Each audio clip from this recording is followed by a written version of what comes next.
mystery of the hour, gathered here in one strong body, gathered here in the struggle and the power. Spirit, draw near. Gathered here in the mystery of the hour, gathered here in one strong body, gathered here in the struggle and the power. Spirit, draw near. Gathered here in the mystery of the hour, gathered here in one strong body, gathered here in the struggle and the power. Spirit, draw near. Good morning. Welcome to the Unitarian Universalist Church of Spokane, where our mission is to join together to create a nourishing religious liberal home and to champion justice, diversity, and environmental stewardship in the wider world, or as we say in short, to create community, find meaning, and work for justice. We are so glad you could join us today. We're a very welcoming congregation, and we appreciate your unique experiences, backgrounds, beliefs, and lifestyles. If you're here for the first time, we're really welcoming you, and for those who have been here for a long time, we're so glad you could join us today. For those that are streaming, we're pleased that you could be with us as well today. I would like to take just a brief moment, and I will introduce Reverend George Taylor. He is our guest speaker this morning, and I will have more information and detail on him and his experiences later in the service. So welcome to everyone. Let's take a few minutes to greet each other and to say good morning.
Thank you.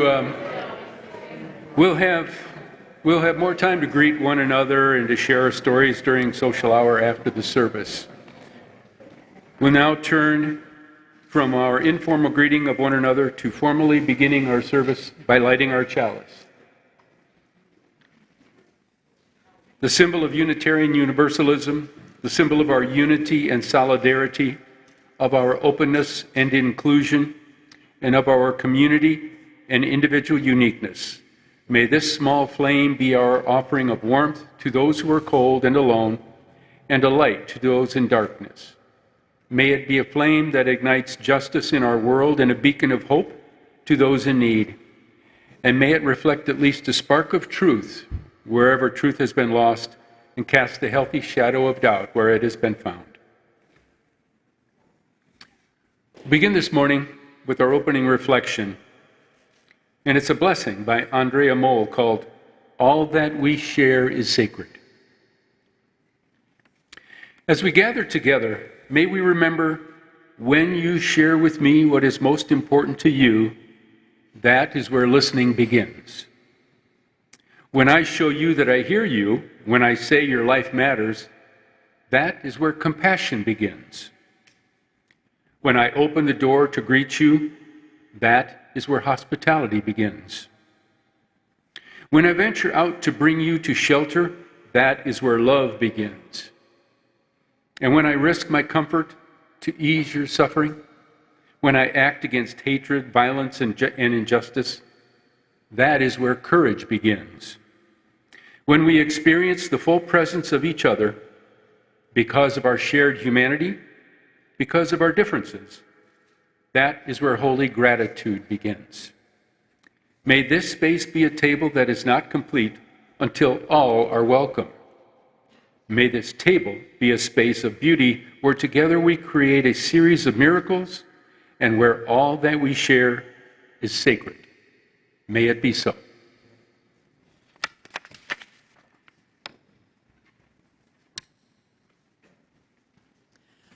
Our first in-service hymn this morning is one that many of you know, Though I May Speak with Bravest Fire. It's number 34. If you care to use your hymnal, or of course, we will have words on the screen. Please rise as you're willing and able.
We will now kindle our candles of care.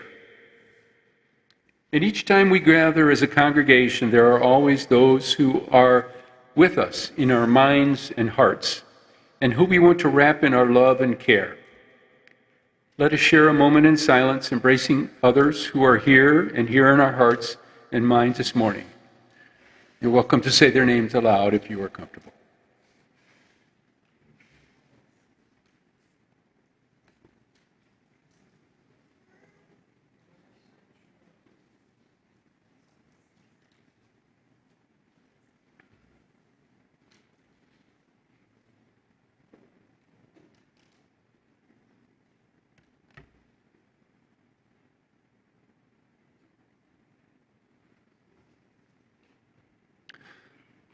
those named aloud and those embraced in our silence, and all those who are suffering elsewhere in our world at this hour, we hold in our community of compassion.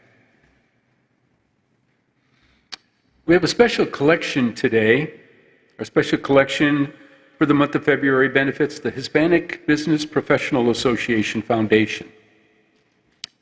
Created over 25 years ago, HBPA's mission is to promote and serve Hispanic, Latino culture, business, professional, educational interest, and social justice in the inland Northwest. The Hispanic Business Professional Association raises funds to provide scholarships for local Hispanic youth or for non-Hispanic youth who are involved in assisting the local Hispanic community. Scholarships are awarded to outstanding graduating high school seniors as well as undergraduate college and university students at the annual HBPA Graduates and Young Scholars Ceremony. Since its beginning, the foundation has donated over $100,000 to local high school graduates and college and university undergraduates. HBPA also sponsors several cultural events in Spokane to unite the local Hispanic community, such as a well-attended Day of the Dead celebration in which they honor their deceased. If you would like, you could donate to this organization using the special collection envelope that's in your order of service. Please do not seal the envelope as we will reuse it. We now gratefully give and receive this morning's offering that sustains this community and its mission to the wider world.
everybody.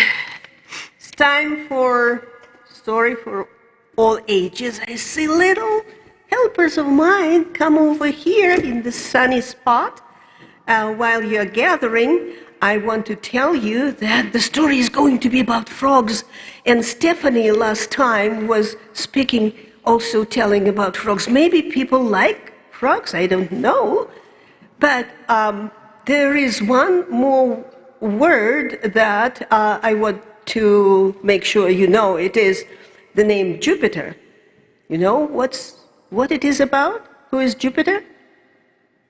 Jupiter used to be a god of ancient gods, so that will be the name of Jupiter. And fable is a short story, so usually about animals. And oh, good for you, good sitting. While you're little, you don't know what is to vote, but pretty soon, when you're 18, you're going to vote. And voting means making a choice. Life is all about choices, isn't it? To eat ice cream or not? Yeah? Brush your teeth? Maybe, maybe not. Okay, so, and this fable is about choices, sorry. Once upon a time, frogs lived as happily as could be in a swamp where they splashed and swam and enjoyed their freedom.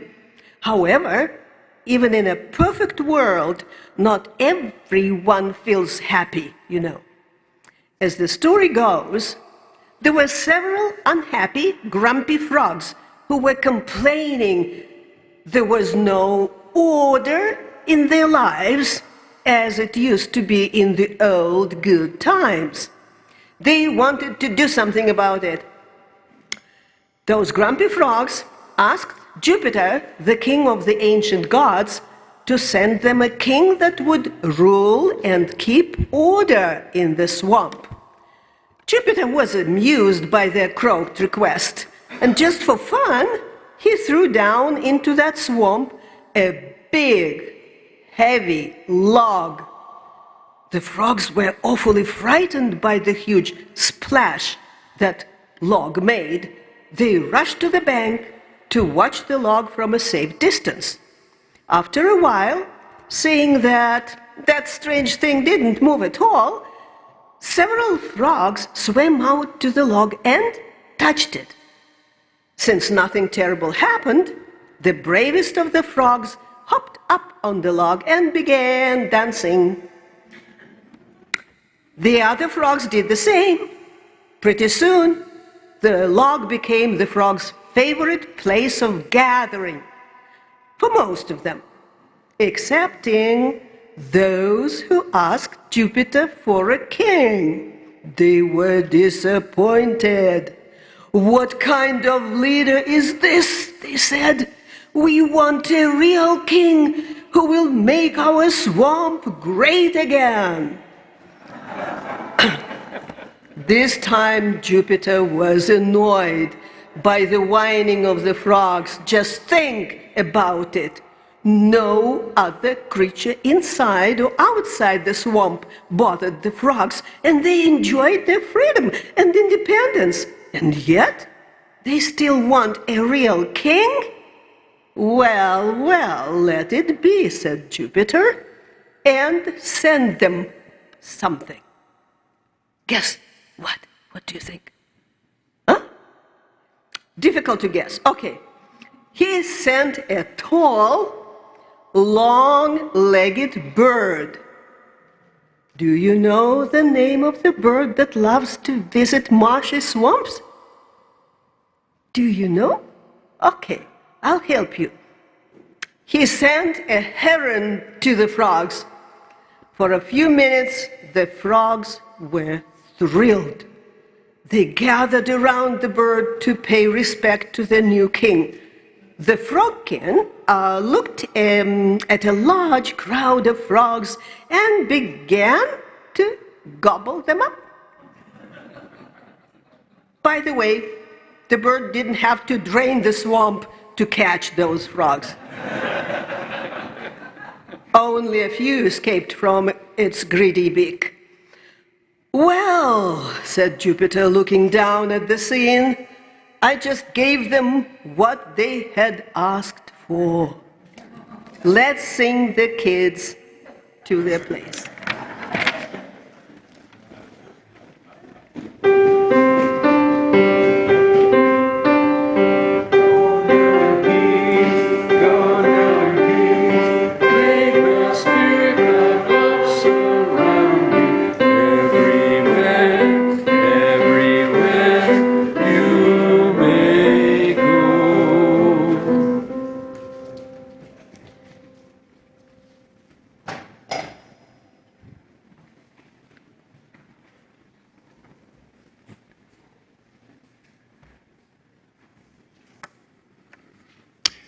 As we move into a time of meditation, find a comfortable position. Put your feet on the floor.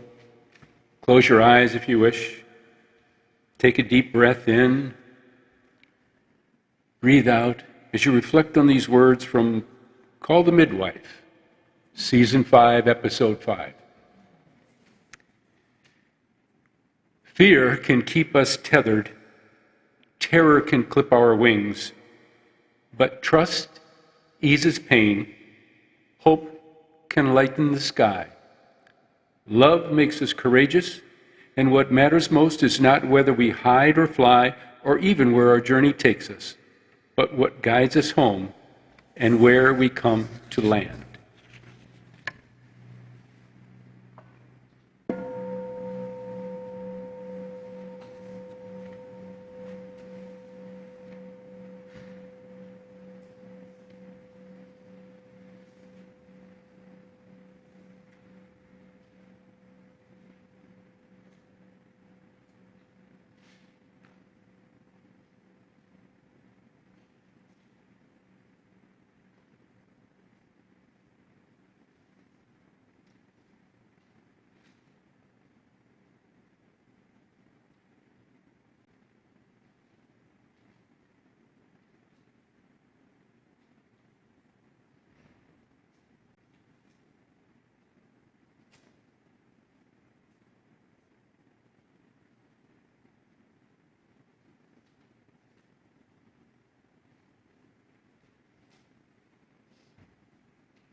Good morning.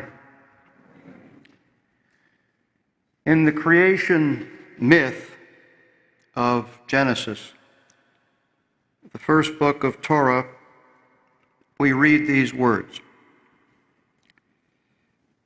Then God said, "Let us make humans in our image, according to our likeness, and let them have dominion over the fish of the sea, and over the birds of the air, and over the cattle, and over the wild animals of the earth, and over every creeping thing that creeps upon the earth."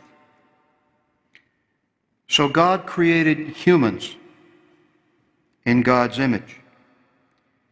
In the image of God, she created them.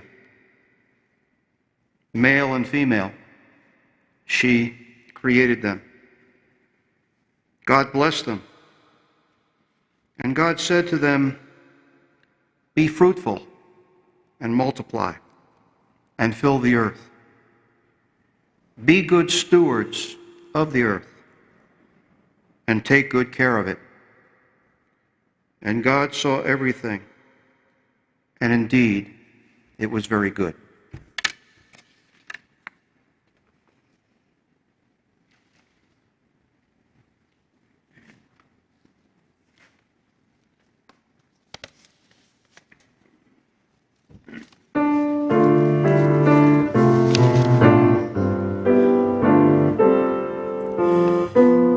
We are all one planet, all one people of Earth, all one planet, sharing our living, our dying, our birth, and we won't stand by watching her die, hearing her cry and deny.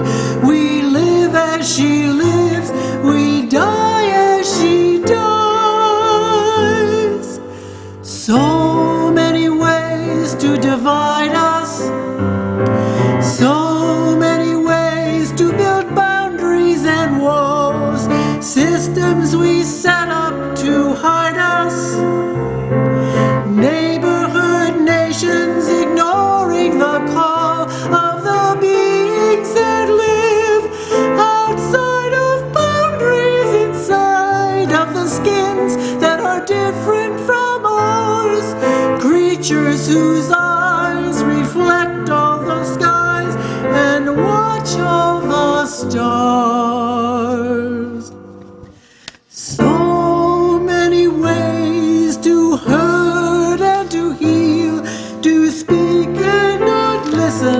to act and not feel, and too little time to be simple and see. The circle includes every bird, every tree, every you, every me. We are on one planet, all one people of earth, all one planet, sharing our living, our dying, our birth, and we won't stand by watching her die, hearing her cry and deny. We live as she lives, we die as she dies. In one planet, all one planet, one.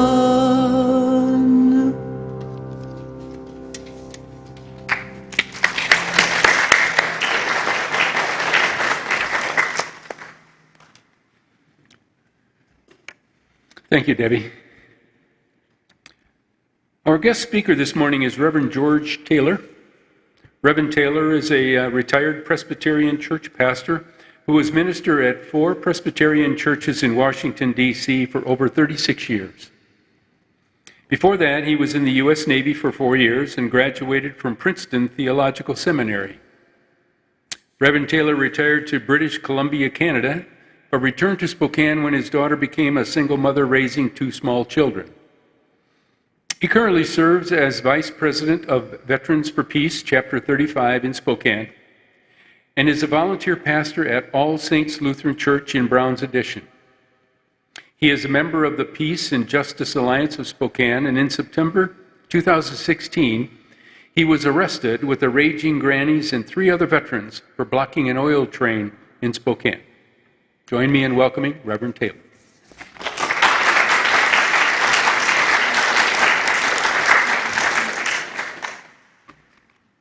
Thank you, Gordon. I can't forget Gordon's name because my younger brother is named Gordon. He said I could take off my mask during the sermon. I feel like this morning I'm coming home by being in this space, a place I've been many times before, not only for services before the pandemic, but also many community workshops, events and conferences. Veterans for Peace, which I now serve as Vice President of, and the Unitarian Universalist Fellowship of Spokane are natural allies in our common values of peace and social justice. We have a table in the back of the space with some of our materials on it that you're welcome to peruse at the coffee hour.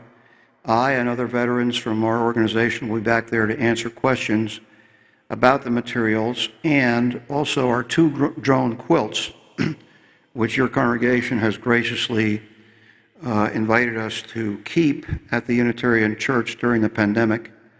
And those 2 drone quilts were on loan from us, from the Veterans for Peace chapter in Corvallis, Oregon, which made 12 quilts, of which we are the custodians of 2.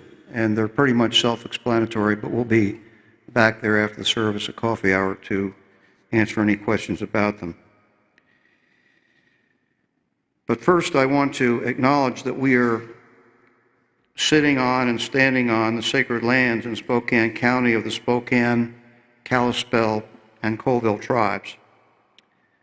The last time I saw your minister, Todd Eckloff, whom I consider a dear friend and colleague, was when he was standing right here in your back parking lot along with 300 more of us, protesting the name of Fort George Wright Drive, which was the road and is the road that runs right outside your church.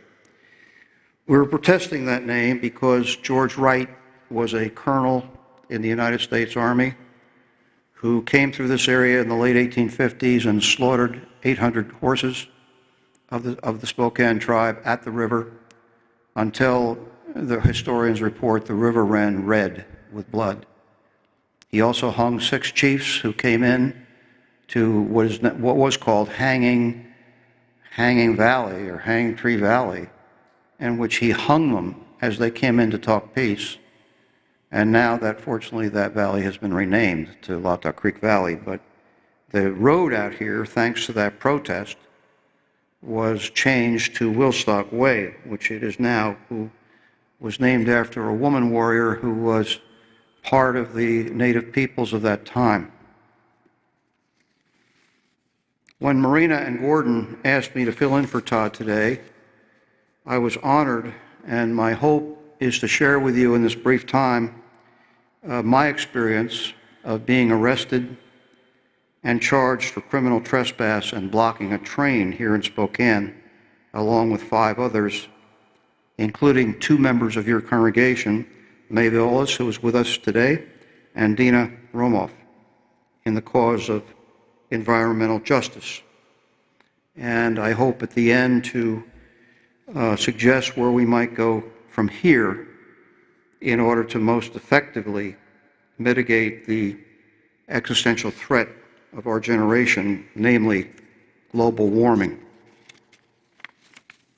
I would like to begin this story of a legal victory for the cause of environmental justice at the end of the story, because in a way it has a happy ending. No one got hurt, no one went to jail, no property was destroyed, and a legal precedent was achieved. My legal opponent in this case was the office of the prosecutor of Spokane County, namely Larry Haskell, who is up for re-election for a 4-year term this November. He was the Goliath in this case, and we were the David. With all of the money and the staff and the resources of the government at his disposal, up against 3 Raging Grannies and 3 retired veterans for peace. Well, Larry thought this case was so important that he used taxpayer money to appeal the ruling of a district court judge here in favor of the necessity defense.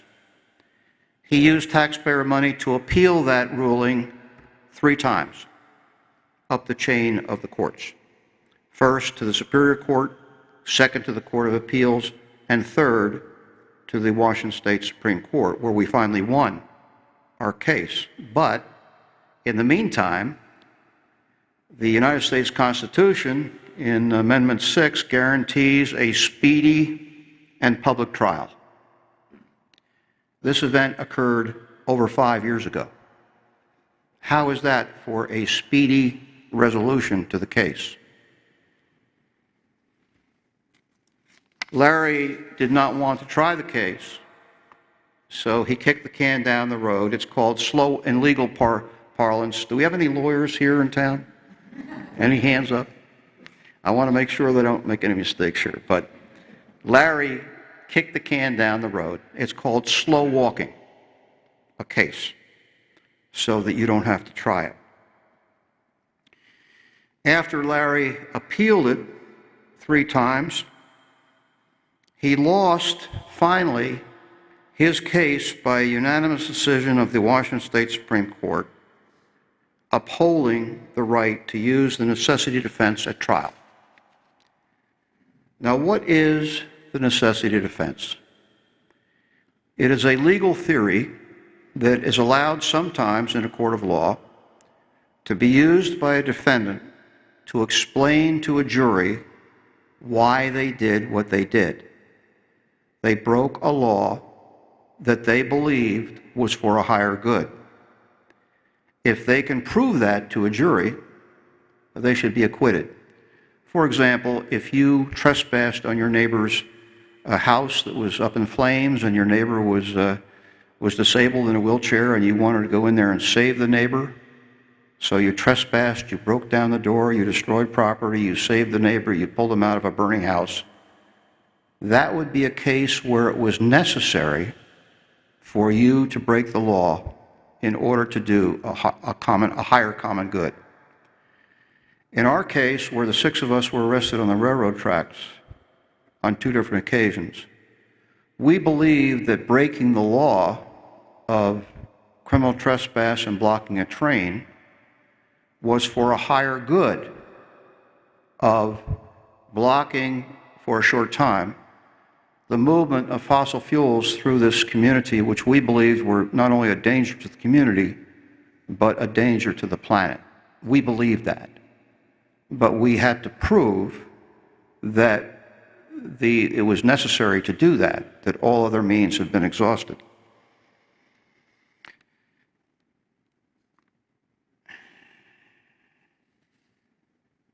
I was the lone defendant by the time we got to the Supreme Court. Our other 5 defendants, which I'm grateful for, had pleaded out earlier for very good reasons on their own, and I was left. In order to have a case in court, you have to have a defendant. So I chose to be that defendant.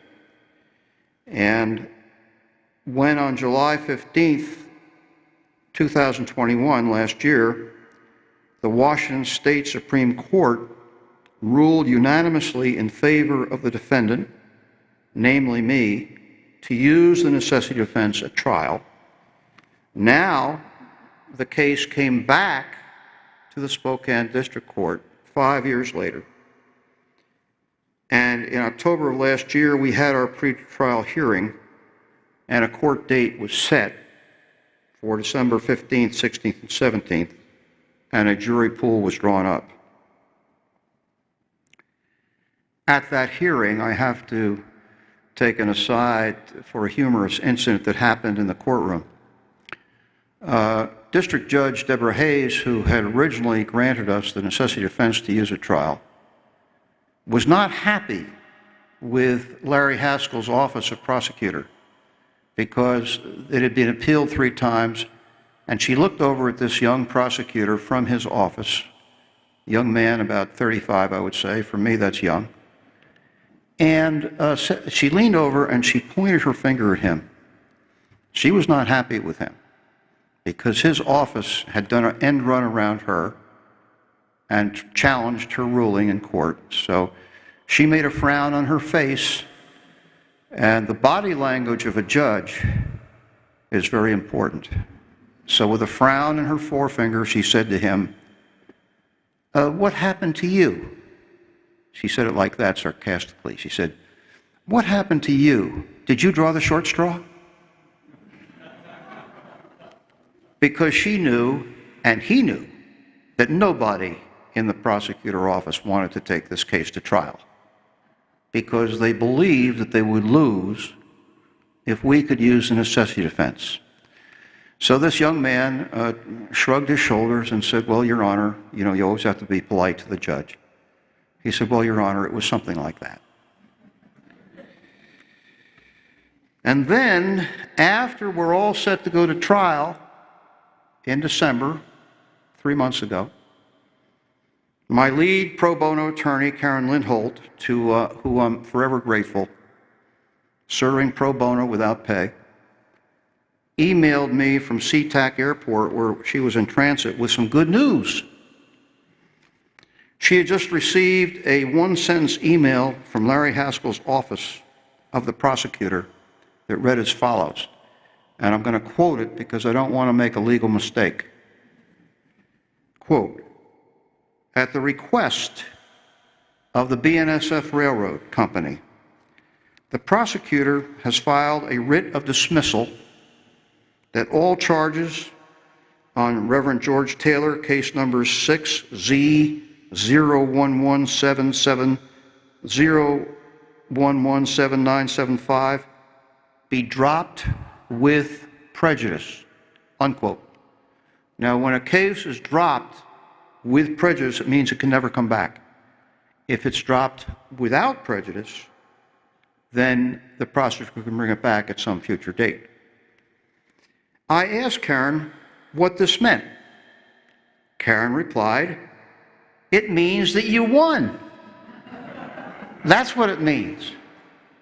You won your case without going to trial because Larry Haskell does not want to try the case with the necessity defense because he thinks he will lose. And it also means that the BNSF Railroad does not want the bad publicity that would surround such a trial, questioning the danger of the fossil fuels that they're carrying through Spokane.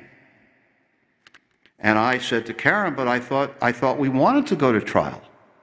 That was the purpose of this whole exercise, to go to trial in order to use that court to appeal to the court of public opinion, which is really the court that matters in this case. Karen said, yes, we did want to go to trial, and we were ready to go to trial, but the prosecutor was not ready. So you will have to take your victory and live to fight another day in another court. Now, who were the players in this courtroom drama that took place over the last 5 years? First, there were the defendants. Mae Violas, who's with us today, and she'll be at the table after the service to help us answer questions. Dina Roloff, and then Nancy and Rusty Nelson, and finally Margie Heller and myself. I am grateful to all of my partners in crime because we made some good trouble together, and it enabled me to grow and come of age politically and legally. One benefit to me in this whole experience was learning how our court system works and how it sometimes does not work. And then there were the lawyers involved in the case on our side, the defense lawyers, who all served pro bono and without pay because they believed in this cause of environmental justice. We never could have afforded to go to trial without these pro bono lawyers. Eric Christensen began as our lead attorney. Rachel Osborne was our environmental justice attorney. Karen Lindholt then moved in to take over the case when Eric moved out of the area. Alana Browne assisted her, and then Todd May Browne argued the case before the Washington State Supreme Court and won in that court. Then there were the judges. Deborah Hayes, who granted the necessity defense in the first place, Harold Clark, who denied it, and then moving up the chain of command, the Court of Appeals, District 3, which is a low-slung brick building down in Kendall Yards. They ruled 2-1 against us, but the dissenting judge, his dissent was used in our final appeal, which won the day at the Washington State Supreme Court level. So all the Washington State Supreme Court judges were involved, the 3 judges of the Court of Appeals, the Superior Court Judge Harold Clark, and the District Judge Deborah Hayes. So you can imagine all the time, all the paperwork, all the court transcripts that were involved in that saga. Every day, an average of nearly 2,000 tanker cars carry close to 6 million gallons of crude oil through downtown Spokane. Close to schools, Lewis and Clark High School, where my grandson is a sophomore, hospitals and residences down there, and businesses. Each one of those tanker cars can hold as much as 3 tanker trucks worth of some of the most flammable, explosive crude oil in the country. Spokane serves as a railroad hub into the state of Washington for trains traveling from east across the northern U.S., largely from the Bakken oil fields of North Dakota and coal from Wyoming and Montana. What if an oil or coal train derails in downtown Spokane? We discovered in our case that there is no emergency plan. The Firefighters Union number 29 told us that they have no chemicals, they have no equipment to fight such a fire, such a disaster. They told us the blast zone in downtown would take out office buildings and kill many, many people. So it's a clear present danger.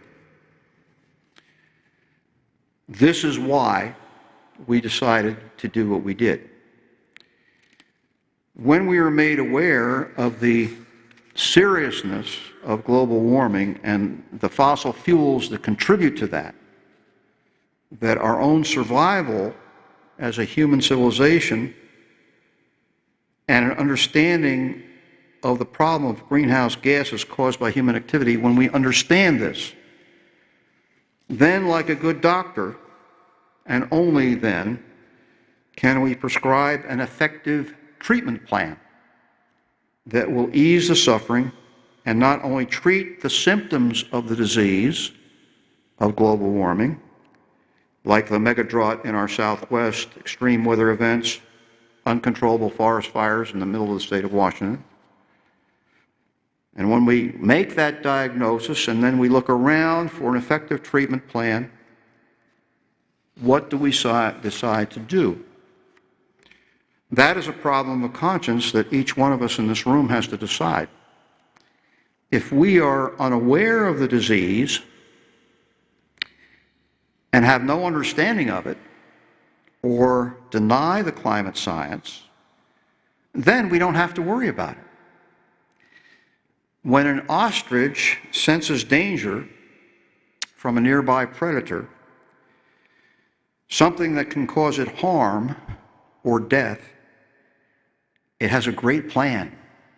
It sticks its head into the sand, hoping that the danger will somehow go away, except that it doesn't. And that plan really didn't work out for the ostrich, did it? We are more like the frog that was mentioned in our fable this morning. We are more like the frog in a pan of slowly heating water up to the boiling point. At first, we feel lukewarm, a few little inconveniences here and there, and we do not sense the danger. We do not sense the immediate danger that is right around the corner. We can continue our drive to drive our fossil fuel cars and trucks. We can heat and air condition our homes and eat meat, not plant-based diet. And as the water heats up in the pan, however, and we're the frog, it may be too late until the water boils over and we are toast. We realized we call ourselves the Spokane Weather Protectors, the Spokane Six, that the convergence of railway lines that carry this dirty oil and coal that fed the growth of Spokane a century ago makes Spokane an ideal target for railroad protest. What we realized was that Spokane is a bottleneck for the traffic of carbon, the main cause of global warming. Gunnar Holmquist, a local doctor whom some of you know, and a member of Direct Action Spokane, put out a call for blocking the oil and coal trains here, and if we were successful in doing that, even for such a short period of time, we could cut off much of the Pacific Northwest fossil fuel rail traffic.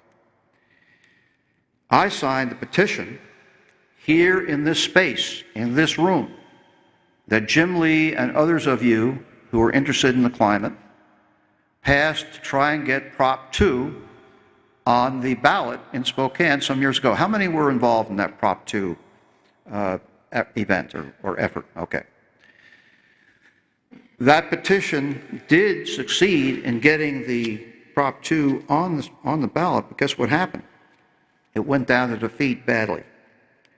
So we have come around the circle. Here we are in this room where much of Prop 2 started. Prop 2 went down to defeat. So now we have to do something else, and maybe something more radical to achieve those goals. With all due respect to Jim Lee and the others of you who were involved in that effort, and I signed the petition, it was a good effort, but we in Direct Action Spokane later saw Prop 2, even if it passed, which it did not, largely missed the point. You can treat the oil in the tank cars and cover the coal, making it safer to transport through the city. But the real danger is to the carbon emissions once these fossil fuels reach their destination safely and then are burned up in the atmosphere of Canada, Latin America, and China, thus heating up the planet. One of the 6 arrested, Rusty Nelson, said, "What we are really worried about is the safe transportation of these dangerous fuels of oil and coal that is going to come back and bite us through our polluted air and water and cause the planet to burn up." That was our problem with Prop 2, as well-intentioned as it was. And we proposed our own more radical initiative that would have prohibited local law enforcement from arresting peaceful protesters who blocked the trains at all. But we pulled that back in order to give Prop 2 a chance at the ballot box. And that didn't work out, did it? So we will now focus on breaking the law in order to change it. So according to that strategy, I pled not guilty at trial, and my attorney, Eric Christensen, had already explained to us that the penalty of being found guilty in court of what we have been charged with, criminal trespass and blocking a train, a Class 2 misdemeanor, would involve jail time, heavy fines, possibly going after your house and your car. He explained all those dangers to us, all those risks. And all 6 of us said we were willing to do that. As it turned out, only I was left at trial because the others needed to leave the case. But we were ready to go to trial in front of a jury in November of 2016, 6 years ago. The case was known as Taylor versus the State of Washington.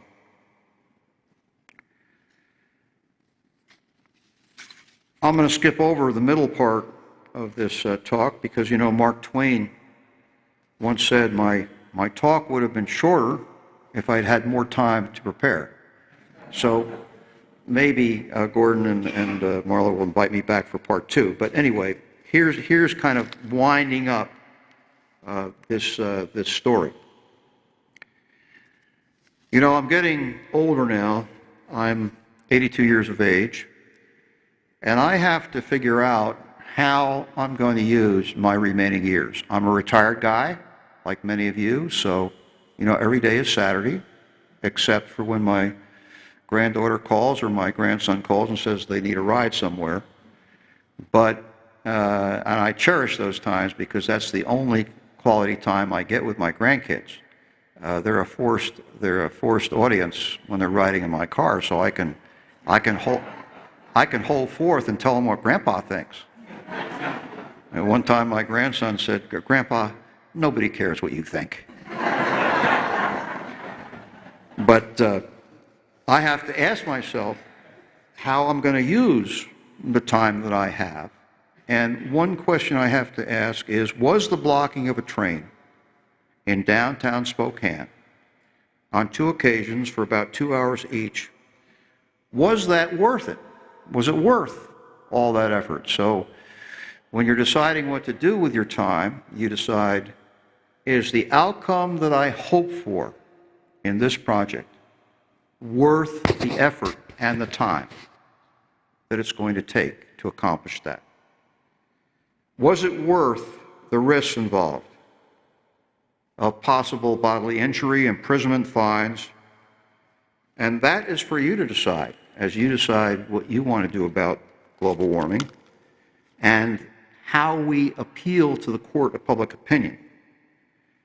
But in my judgment, I was the defendant in the case, and it was worth it because it yielded a major victory for protest rights of nonviolent civil disobedience for worthy cases going forward, not only the climate justice movement, but other cases as well, because now, as a result of the Washington State Supreme Court, we have another tool in our toolbox for positive social change.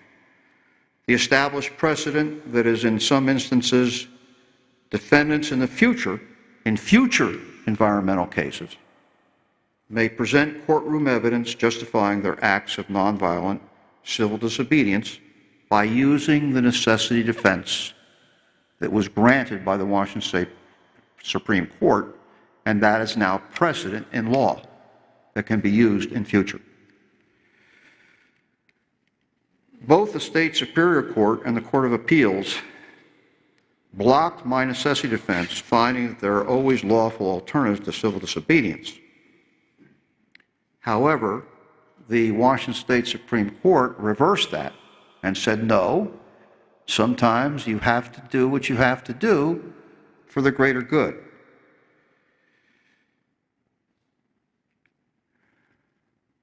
The prosecuting attorney, Larry Haskell, who I will be working to defeat next November, if any candidate presents themselves who are better than him, he succeeded in his strategy to kick the can down the road and successfully delayed this trial by 5 years. And how much money did that cost the taxpayers? The simple truth is that Larry Haskell thought he would lose this case at trial if the necessity defense was upheld.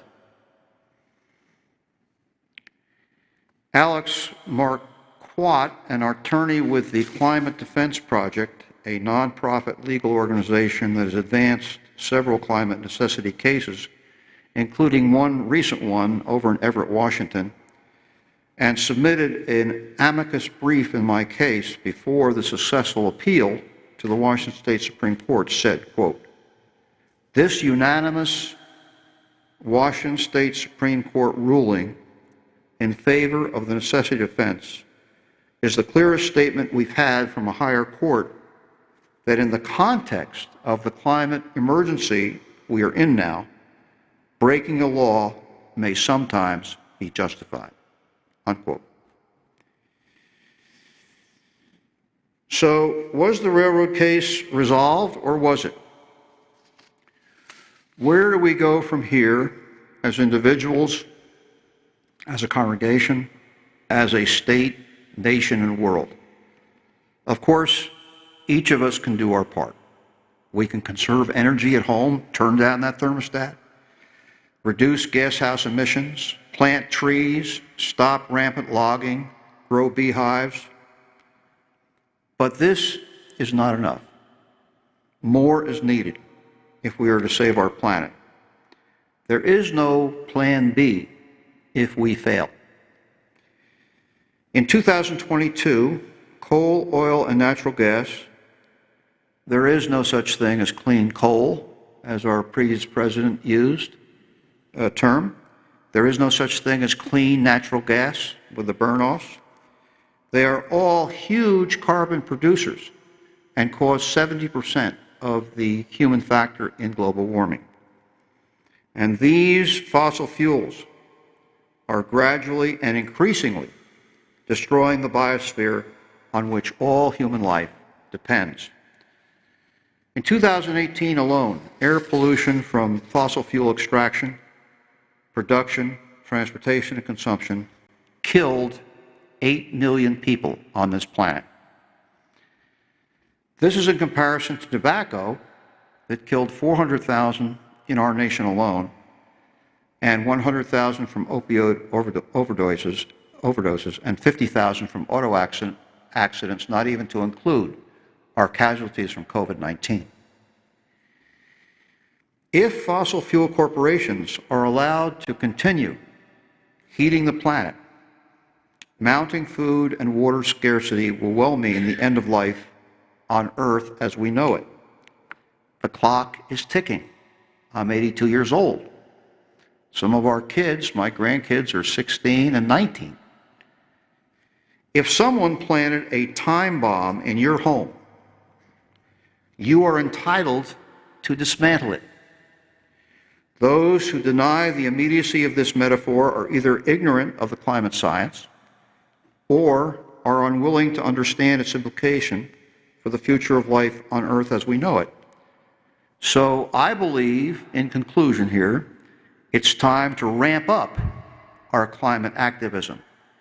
The days of writing letters to your editor or visiting your congresswoman or senator are over. It's too late for that. It is long past due that we actually dismantle the infrastructure of our fossil fuel companies. As we step up the resistance, activists who do this will, of course, end up in prison, as the 6 of us almost did. Mahatma Gandhi said, "Fill the jails. They can't arrest all of us." When David Henry Thoreau ended up in a Boston prison, and before this sermon I took a walk down your hallway there to see the Henry David Thoreau room in your church, when he ended up in a Boston prison for refusing to fight in the Mexican-American War of 1848, Ralph Waldo Emerson went to visit him in jail. Emerson said to him, "What a waste. You're sitting here in jail, spending your time in prison when you could be out in the public square doing some good and protesting this war." And Thoreau replied to Emerson, "Why aren't you in here with me?" Historically, going to jail is part of every struggle against entrenched power. I'm not putting myself anywhere near the pantheon of the heroes I'm about to mention. But Rosa Parks and then Nelson Mandela spent decades in prison, and the result of that was the apartheid system in South Africa was dismantled. When Martin Luther King Jr. spent time in jail multiple times, the whole system of Jim Crow was dismantled. That was the result of that effort. As one of our expert witnesses at our hearing in 2021, Professor Tom Hastings said to our first judge, District Judge Deborah Hayes, he said, "If it hadn't been for the suffragettes committing nonviolent civil disobedience and going to jail for it, you might not be sitting in that judge's chair today." And she nodded her head in agreement. There will be repressive response from the fossil fuel powers if we go forward with these plans to simply dismantle the infrastructure. They already know that they have lost, but they will go down fighting. We, on the progressive side of things, must strive to minimize its damages as the ship Titanic goes down. I think we can slow the ship from sinking beneath the waves. We may even be able to save the ship. This begins with breaking the civil disobedience protocol that considers it a moral virtue to get arrested like we 6 did, and which the Extinction Rebellion that Jacob Johns here in your own church leads in your congregation, and Greenpeace does so well, and those efforts must continue. But activists like me need to be more brave and stop throwing ourselves into the arms of the police. And we must run and hide and go into exile if necessary. We need to start disrupting and destroying fossil fuel infrastructure. It is that dangerous and it's that bad. It's the time bomb that needs to be dismantled. Only by turning up the volume on our nonviolent activism in the struggle against fossil fuels do we stand a chance in a climate crisis that is hardwired to worsen. We need to make a difference. The corporate capitalist state will never deal with environmental insanity while there is a profit to be made. David Suzuki, one of Canada's leading environmental activists, has said that the Alberta dirty oil sands, perhaps the worst environmental disaster on this continent, will pipe that oil down to the USA because it is profitable. And they will do it until they can't do it anymore, either by stricter regulation or by blowing up those pipelines. He says we have a 10-year window to do this, not until 2050, when many of us in this room, including me, will no longer be here. The real absurdity would be that in the face of this global warming emergency, we decided to do nothing, or we did very little to resist it. As Greta Thunberg said at the C20 climate conference in Glasgow last fall, how long will you go on blah, blah, blah, blah, she said. How dare you, she said, forfeit our future. You have no right to do that. Our calling in this generation is to persuade the court of public opinion by whatever nonviolent means to take down the fossil fuel infrastructure, which is very vulnerable and fragile and can be taken down. I think in a small way, we prove that in our court case that I just outlined for you. Once a majority of people in our country notice that the majority in our area did vote against Prop 2, and why did they vote against it? Because the fossil fuel industry poured hundreds of thousands of dollars into Spokane County to defeat that measure. But if instead of 6 people getting arrested in 2016, there had been 600 or 6,000, then things would have moved quickly to regulate these trains carrying fossil fuels through Spokane and maybe eliminated them altogether. So it's going to be in the streets that we decide this issue, and not in the legislators, not with the legislators. One of my favorite bumper stickers is, if the people will lead, the leaders will follow. And we are the people.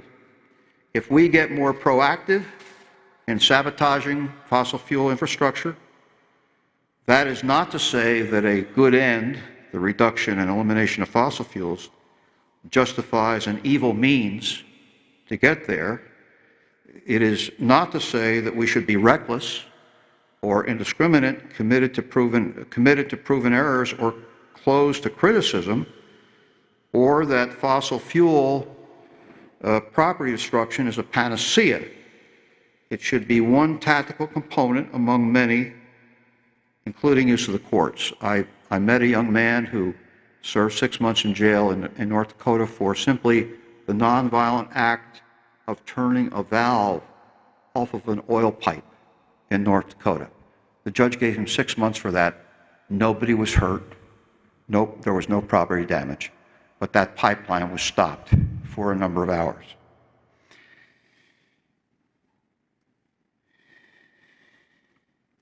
I think I'm going to wind it up here, but if I were to look into my crystal ball and think about what I'm going to do, part of that answer might look like this.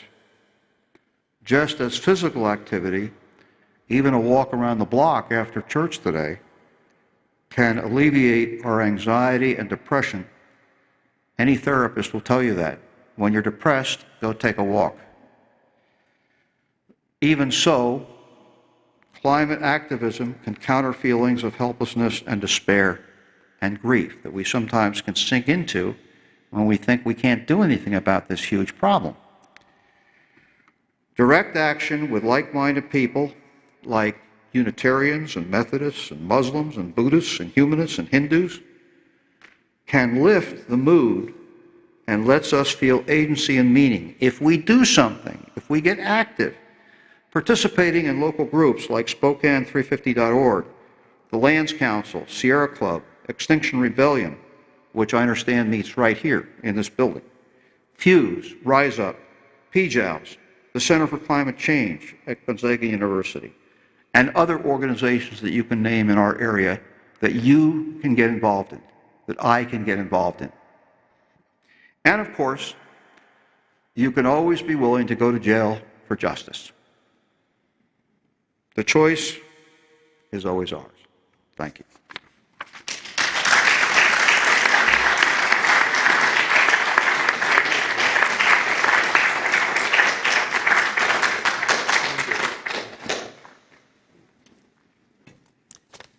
Well, we're going to sing a song that cites some of the older methods that we've used over the years, but let those older methods be a spur to you to do more and to be more effective.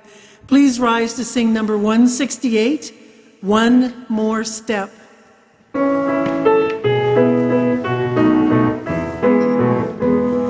One more step, we will take one more step, till there is peace for us, and everyone will take one more step. One more word, we will say one more word, till every word is heard by everyone. We'll say one more word. One more prayer, we will say one more prayer, till every prayer is shared by everyone. We'll say one more prayer. One more song, we will sing one more song, till every song is sung by everyone. We'll sing one more song.